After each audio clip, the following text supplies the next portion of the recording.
欢迎收看打沙包系列。今天要跟大家分享的是组合动作，我们如何将我们之前练习到的直拳、勾拳以及肘击的部分来进行一个整合，让我们打沙包变得更丰富、更有乐趣，并且可以更直接的去加强我们的格斗能力。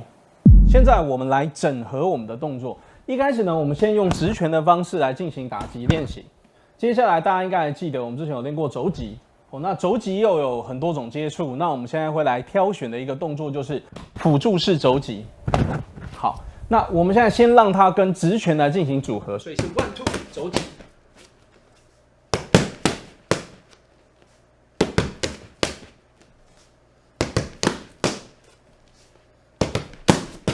那我们现在从第二个动作来进行组合。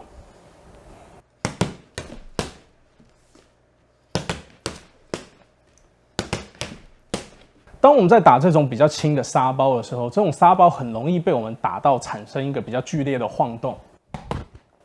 那当它这样子开始在晃动的时候，因为肘击这个动作距离比较短，所以大家一定要有个重点，你不要急着想要去打它，就是像这样，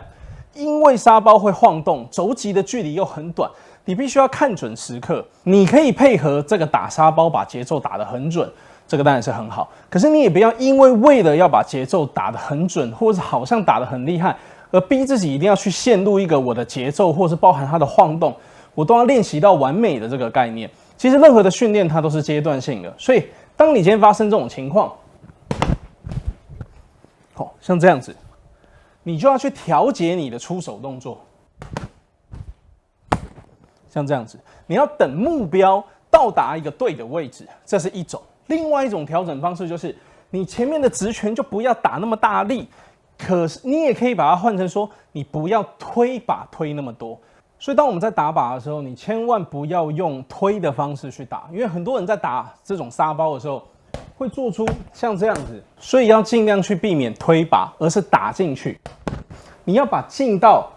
打进去目标里面，而不是用力量去推动它。这个在你的攻击节奏、速度、力道、劲道上没有一点是好的，所以千万不要这样做。但是你也不要打得很轻巧，好像自己很神、很厉害每一个东西你去打这种动作，你只是看起来很快，它也不帅，效果也不好，它也没有重量，也没办法去训练你的技术。所以记得每一个动作你一定要很完整的去进行你该做的一个动作。所以当我们今天在打靶的时候，当你在靶在晃动的时候，你必须要去习惯它晃动的一个节奏。你可以利用你的出拳将靶回到稳定，回到让它不要晃得那么厉害，而不要让它一直它晃过来，你又把它推出去，你就越推它就会晃动越来越大。这其实是一些打沙包的小技巧所以大家要去注意。然后呢，我们可以再加入一点变化，先用基本的 1 2配合肘击，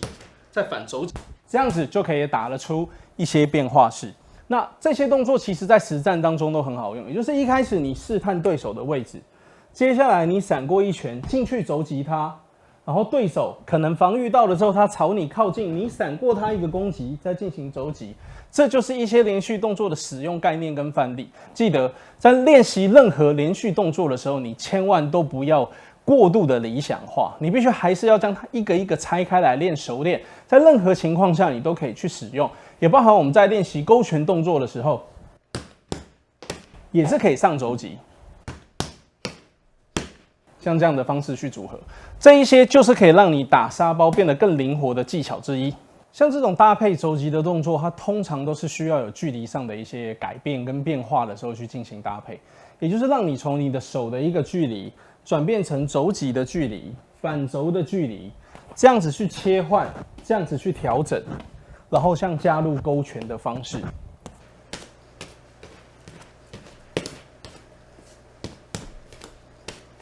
那像这样子的调整跟变换，它可以让你做出很多种变化，所以大家也可以尝试用像我这样的慢动作的方式，去感觉你每一个动作之间的搭配，你去感觉你每一个之间的调整，你去感觉你每一个配合之后产生的效果，你甚至是可以让这个靶它在晃动的过程当中，你怎么样去进行手肘之间的变化。这样子你就可以让你的动作很流畅，而且慢慢这样打，慢慢这样打，慢慢这样打，相信我，你会越打越流畅。接下来你就可以加入劲道，让它打出很有自己的风格跟味道，也可以去加强你沙包的打击技巧跟方式。那我们这一次的课程就到这边，下次见。